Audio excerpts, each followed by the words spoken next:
India का आम आदमी मर रहा है और हम आंख बंद करके जीडीपी का जश्न बना रहे हैं। ये मैं नहीं कह रही, ये डेटा कहता है। पिछले 4 सालों में एफोर्डेबल हाउसिंग की सेल्स सिर्फ 6% बढ़ी हुई है, जहां लग्जरी यूनिट्स की सेल्स 450% से भी बढ़ी है। एंट्री लेवल कार्ड्स जो 2016 में 1 मिलियन बिकती थी, अब वो 2025 में 25,000 यूनिट्स ईयरली बिकती है।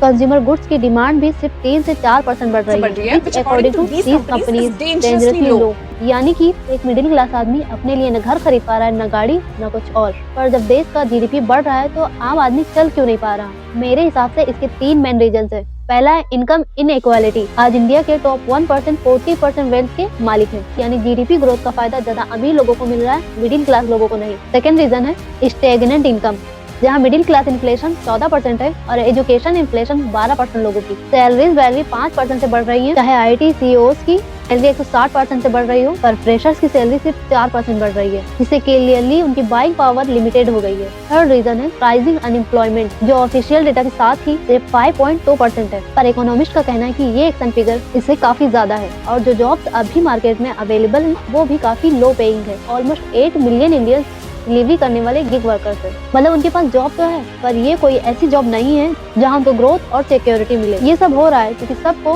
फोर्थ लार्जेस्ट इकोनॉमी तो दिख रही है, पर उसका बोझ उठाने वाला आम आदमी नहीं। इसलिए ग्रोथ के लिए जरूरत है fire income distribution, better level और ज्यादा एम्प्लॉय अपॉर्चुनिटीज की। अगर आप मेरी बात पे एग्री करते हो तो कमेंट करो।